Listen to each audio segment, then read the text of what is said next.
नमस्कार दोस्तों, ITI fitter trade theory first year का चैप्टर 3 आज मैं आपको करा रहा हूं। और आपने आईटीआई फीटर ट्रेड से किया है और आपका भी एग्जाम है, तो आप लोग चैनल को सब्सक्राइब करके पूरी क्लास आप लोग करिए, ठीक है। 100% आप लोग पास आउट हो जाओगे, क्योंकि आपको मैं चैप्टर वाइज क्लास करा रहा हूं। एक एक चैप्टर आप लोग आसानी से चैनल पर जाके पढ़ लोगे और अपनी तैयारी कंप्लीट कर पाओगे। दोस्तों देखिए, आज का जो पहला प्रश्न है आपका, फाइल वाली सरफेस पर खरोच चिप्स के उत्पादन का कारण क्या है। ऑप्शन है आपका पिनिंग, ग्लेजिंग, फाइल बाइट या वाइपिंग। तो ऑप्शन नंबर है आपका, ऑप्शन नंबर ए आपका राइट आंसर हो जाएगा, पिनिंग। अगला है कि इस छेनी का नाम बताइए, ठीक है, इसका नाम बताना है। ऑप्शन है आपका सपाट छेनी, वेब छेनी, क्रॉस कट छेनी या डायमंड पॉइंट छेनी। तो ऑप्शन नंबर आपका यहाँ पर बी आपका राइट आंसर हो जाएगा, वेब छेनी। चलिए अगला प्रश्न है कि क्यों हथौड़े के चेहरे पर थोड़ी उतलता दी जाती है, ठीक है। तो ऑप्शन है आपका प्रभावित चोट बनाने के लिए, किनारे की खुदाई से बचने के लिए, चोट मारते समय एक समान लोड की अनुमति देने के लिए, या काम की सतह को नुकसान को रोकने के लिए। तो ऑप्शन नंबर आपका यहाँ पर बी आपका राइट आंसर हो जाएगा, किनारे की खुदाई से बचने के लिए। चलिए अगला प्रश्न है कि इस हथौड़े का नाम बताइए। ऑप्शन है आपका मैलेट हथौड़ा, बाल पिन हथौड़ा, क्रॉस पिन हथौड़ा, स्ट्रेट पिन हथौड़ा। तो ऑप्शन नंबर आपका यहाँ पर सी राइट आंसर हो जाएगा, क्रॉस पिन हथौड़ा। चलिए अगला प्रश्न है कि चिपिंग करते समय छेनी के अक्ष और जॉब की सतह के बीच के कोण को क्या कहते हैं। ऑप्शन है आपका रेक कोण, बिंदु कोण, क्लियरेंस कोण या एंगल ऑफ इंक्लिनेशन। तो ऑप्शन नंबर आपका यहाँ पर डी आपका राइट आंसर हो जाएगा, एंगल ऑफ इंक्लिनेशन। अगला है कि धातु की वह प्रॉपर्टी क्या है जो टूटने से पहले कोई स्थायी विकृति को अनुमति नहीं देती है। ऑप्शन है आपका टेनेसिटी, हार्डनेस, भंगुरता या टफनेस। तो ऑप्शन नंबर आपका यहाँ पर सी राइट आंसर हो जाएगा, भंगुरता। अगला है कि गहराई माइक्रोमीटर में एक्स के रूप में चिन्हित भाग का नाम बताइए। ऑप्शन है आपका कैप, लॉक, स्टॉक या थिम्बल। तो ऑप्शन नंबर आपका यहाँ पर बी आपका राइट आंसर हो जाएगा, लॉक। अगला है कि क्यों हैंड टैप लीड पर चेम्फर किए जाते हैं। तो ऑप्शन है आपका अलिग्निंग के लिए, फिनिशिंग के लिए, स्टैंग के लिए, या फिर आप ग्रिपिंग के लिए। तो ऑप्शन नंबर आपका यहाँ पर ए आपका राइट आंसर हो जाएगा, एनलिंग के लिए। अगला है कि क्या ड्रिलिंग मशीन का नाम है। तो इस ड्रिल का आपको नाम बताना है। ऑप्शन है आपका pillar drilling machine, gas drilling machine, bench drilling machine या आपका रेडियल ड्रिलिंग मशीन। तो ऑप्शन नंबर ए आपका राइट आंसर हो जाएगा, पिलर ड्रिलिंग मशीन।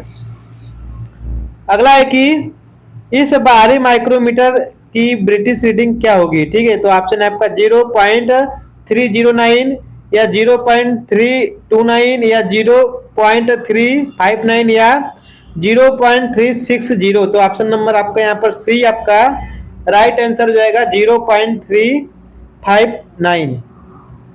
अगला है कि वर्नियर बेवल प्रोटेक्टर की सटीकता क्या है। तो ऑप्शन है आपका सी आपका यहाँ पर राइट आंसर हो जाएगा, 5। अगला है कि इस वर्नियर कैलिपर की रीडिंग क्या होगी, ठीक है, इसका रीडिंग बताना है। ऑप्शन है आपका 30.20 mm, 30.40 mm, 35.20 mm, 35.50 mm। तो ऑप्शन नंबर आपका यहाँ पर डी आपका राइट आंसर हो जाएगा।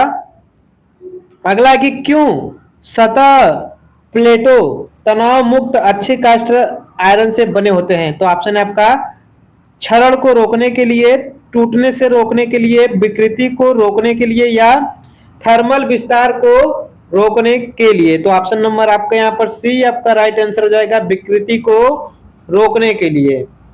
अगला है कि समायोज्य समांतर ब्लॉक का मुख्य लाभ क्या है, ठीक है। तो ऑप्शन आपका विभिन्न कोण निर्धारित करने, के लिए, या फिर आपका विभिन्न गहराई निर्धारित करने के लिए, या विभिन्न लंबाई निर्धारित करने के लिए, या विभिन्न ऊंचाई निर्धारित करने के लिए। तो ऑप्शन नंबर आपका यहाँ पर डी आपका राइट आंसर हो जाएगा। अगला है कि यूनिवर्सल सरफेस गेज के किस भाग का उपयोग आवश्यक सही पोजीशन पर स्क्राइबर सेट करने के लिए किया जाता है। तो ऑप्शन है आपका snug, guide pin, rocker arm, या फान एडजस्टमेंट स्क्रू। तो ऑप्शन नंबर आपका यहाँ पर डी राइट आंसर हो जाएगा, फाइन एडजस्टमेंट स्क्रू, ये आपका राइट आंसर हो जाएगा। अगला है कि 1 मीटर को मिलीमीटर में बदले, ठीक है। तो ऑप्शन है आपका 10 mm, 100 mm, या 1000 mm, ठीक है, या 10,000 mm। तो ऑप्शन नंबर आपका यहाँ पर सी आपका राइट आंसर हो जाएगा, 1000 mm। अगला है कि इस भी ब्लॉक का नाम बताइए। तो ऑप्शन है आपका भी ग्रूवेड भी ब्लॉक, या सिंगल लेवल सिंगल ग्रू ब्लॉक, या आपका डबल लेवल सिंगल ग्रू भी ब्लॉक, या सिंगल लेवल डबल ग्रू भी ब्लॉक। तो ऑप्शन नंबर आपका यहाँ पर बी आपका राइट आंसर हो जाएगा, ठीक है, सिंगल लेवल सिंगल ग्रू भी ब्लॉक। अगला है कि संयोजक गेट यानी कि कॉम्बिनेशन सेट में एक्स के रूप में चिन्हित भाग का नाम बताइए। इसका नाम बताना है। ऑप्शन है आपका रूल, स्क्राइबर, क्लैप नट, या स्पिरिट लेवल। तो ऑप्शन नंबर आपका यहाँ पर बी आपका राइट आंसर हो जाएगा, स्क्राइबर।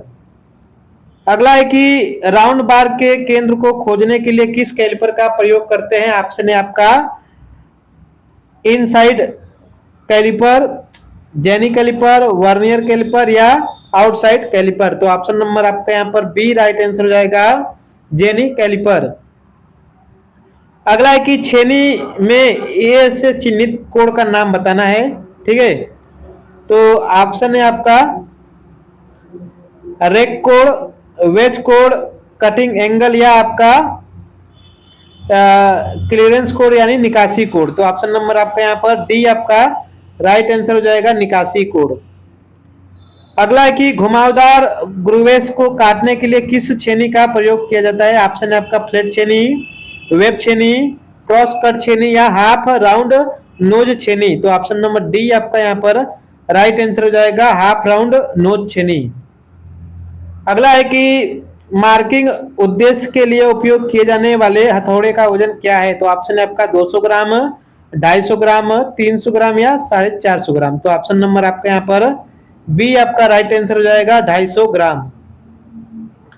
अगला है कि विकर्ण फाइलिंग के लिए अनुचित तरीके का प्रभाव क्या है। तो ऑप्शन है आपका असमान फिनिशिंग सतह, सतह पर खरोच, सतह पर उतलता, या सतह पर सही फिनिशिंग न होना। तो ऑप्शन नंबर आपका ए आपका राइट आंसर हो जाएगा, असमान फिनिशिंग सतह।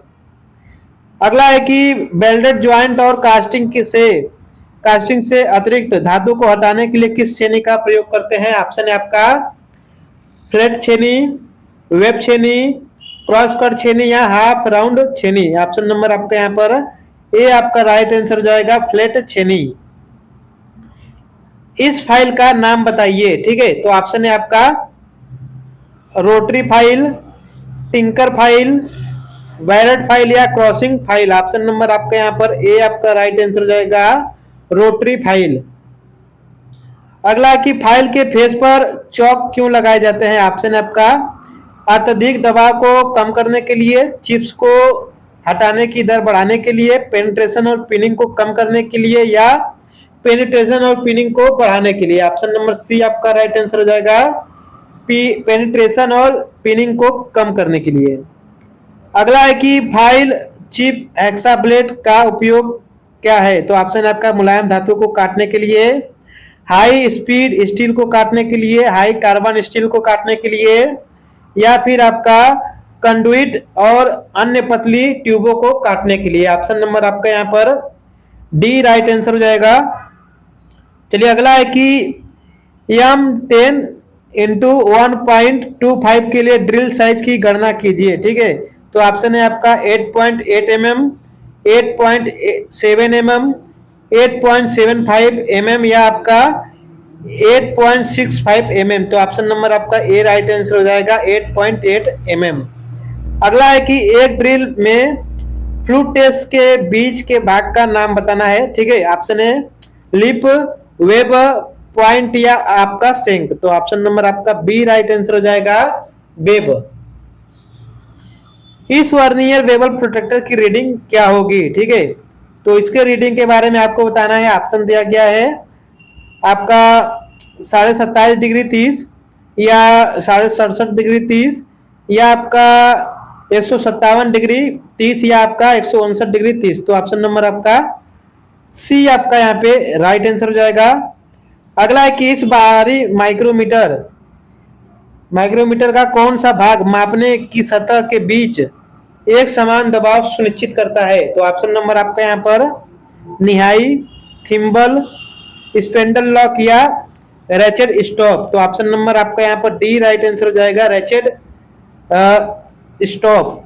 अगला है कि वर्नियर हाइट गेज का कौन सा पार्ट मुख्य स्लाइड पर एक इंटरग्रल पार्ट होता है? ऑप्शन है आपका जॉ, बेस, बीम या जॉ क्लैंप। तो ऑप्शन नंबर आपका यहाँ पर ए आपका राइट आंसर हो जाएगा, जॉ।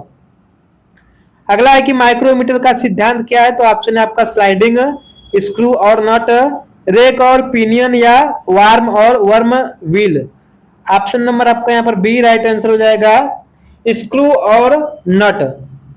चलिए अगला है कि डेप्थ माइक्रोमीटर द्वारा ज्यादा रेंज की गहराई को कैसे मापा जाता है? तो ऑप्शन है आपका लंबी स्लीव के द्वारा, लंबी स्पेंडल के द्वारा, समायोज्य बेस के द्वारा या एक्सटेंशन रॉड्स के सेट के द्वारा। तो ऑप्शन नंबर आपका यहाँ पर डी आपका राइट आंसर हो जाएगा, एक्सटेंशन रॉड के एक सेट के द्वारा। अगला है कि इस इंच माइक्रोमीटर में इसकी रीडिंग क्या होगी? ठीक है, तो ऑप्शन है आपका 0.789 या आपका 0.787 या 0.783 या 0.715। तो ऑप्शन नंबर बी आपका यहाँ पर राइट आंसर हो जाएगा, 0.787। अगला है कि मापने के दौरान बेवल प्रोटेक्टर को कौन सा हिस्सा इंक्लाइंड सतह के कांटेक्ट में होता है? ऑप्शन है आपका डायल, डिस्क, ब्लेड या स्टॉक। तो ऑप्शन नंबर आपका यहाँ पर सी आपका राइट आंसर हो जाएगा, ब्लेड।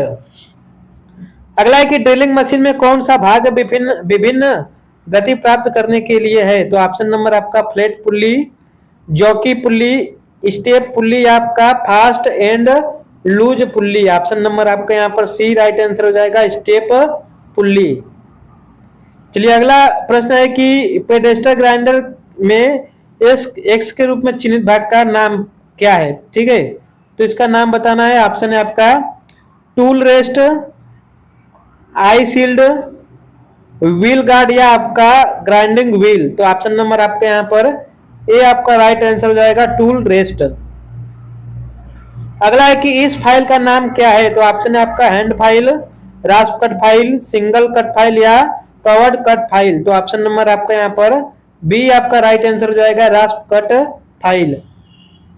अगला प्रश्न है कि अगर वाइस हैंडल को ज्यादा टाइट कर दिया जाए तो क्या होगा? तो ऑप्शन है आपका स्पेंडल की क्षति, कठोर जबड़े की क्षति, फिक्स जबड़े की क्षति या मूवेबल जबड़े की क्षति। तो ऑप्शन नंबर आपका ए आपका राइट आंसर हो जाएगा, स्पेंडल की क्षति। चलिए अगला है कि कौन सा कैलिपर आयामों का फाइन एडजस्टमेंट प्रदान करता है? तो ऑप्शन है आपका inside caliper, odd leg caliper, outside caliper या स्प्रिंग ज्वाइंट कैलिपर। तो ऑप्शन नंबर आपका डी यहाँ पे राइट आंसर हो जाएगा, स्प्रिंग ज्वाइंट कैलिपर। अगला है कि बड़े क्रॉस सेक्शन एरिया को काटने के लिए किस मेटल कटिंग सा का प्रयोग किया जाता है? ऑप्शन है आपका पावर सा, कंटूर सा, सर्कुलर सा या हॉरिजॉन्टल बैंड सा। तो ऑप्शन नंबर आपका यहाँ पर सी आपका राइट आंसर हो जाएगा, सर्कुलर सा। अगला है कि मार्किंग टेबल को कास्ट आयरन से क्यों बनाया जाता है? तो ऑप्शन है आपका सेल्फ लुब्रिकेशन के लिए, अधिक कठोरता के लिए, सटीकता बनाए रखने के लिए या थर्मल विस्तार को रोकने के लिए। तो ऑप्शन नंबर आपका यहाँ पर ए आपका राइट आंसर हो जाएगा। अगला है कि इस गेज का नाम क्या है? तो ऑप्शन है आपका bevel gauge, angle gauge, surface gauge या यूनिवर्सल बेवल गेज। तो ऑप्शन नंबर आपका ए आपका राइट आंसर हो जाएगा, बेवल गेज। अगला है कि किस फाइल का उपयोग डाई और मोल्ड के निर्माण में किया जाता है। ठीक है, तो ऑप्शन है आपका rotary file, tinker file, barrette file या rasp cut file. Option number आपका यहाँ पर ए राइट आंसर हो जाएगा, रोटरी फाइल। अगला है कि फाइल के दांतों के बीच फंसी धातु की चिप्स को हटाने की विधि क्या है। तो ऑप्शन है आपका brush, wire brush, copper strip या चाक पाउडर। तो ऑप्शन नंबर आपका सी राइट आंसर हो जाएगा, कापर स्ट्रिप। अगला है कि छोटे छोटे कार्य जिसमें फाइलिंग या ड्रिलिंग की आवश्यकता होती है उनको पकड़ने के लिए किस वाइस का प्रयोग करते हैं। ऑप्शन आपका pin vice, pipe vice, hand vice या टूल मेकर वाइस। तो ऑप्शन नंबर आपका यहाँ पर डी आपका राइट आंसर हो जाएगा, टूल मेकर वाइस। अगला है कि किस हेक्सा ब्लेड का उपयोग घुमावदार रेखाओं के बीच रेखाओं के साथ काटने के लिए किया जाता है। तो ऑप्शन है आपका HSS blade, all hard blade या आपका फ्लेक्सिबल ब्लेड या डायमंड ब्लेड। तो ऑप्शन नंबर आपका यहाँ पर सी आपका राइट आंसर हो जाएगा, फ्लेक्सिबल ब्लेड यानी लचीला ब्लेड। अगला है कि किस छेनी का उपयोग की वे काटने के लिए किया जाता है। तो ऑप्शन है आपका फ्लैट छेनी, क्रॉस कट छेनी, पंचिंग छेनी या डायमंड पॉइंट छेनी। तो ऑप्शन नंबर आपका यहाँ पर बी राइट आंसर हो जाएगा, क्रॉस कट छेनी। चलिए अगला है कि हथौड़ा में एक्स के चिन्हित भाग का नाम बताइए। इसका नाम बताना है। ऑप्शन है आपका पिन, फेस, चीक या आई होल। तो ऑप्शन नंबर आपका यहाँ पर ए आपका राइट आंसर हो जाएगा, पिन। देखिए दोस्तों, आज के वीडियो में हमने चैप्टर 3 का पूरा सिलेबस करा दिया है। ठीक है, जितने भी इंपॉर्टेंट क्वेश्चन है। बाकी के क्लास के लिए चैनल को सब्सक्राइब करके रखना और प्लेलिस्ट को जाकर के पूरा वहां पे जितनी भी चैप्टर वाइज क्लास है आप लोग अटेंड करिए। ठीक है, धन्यवाद।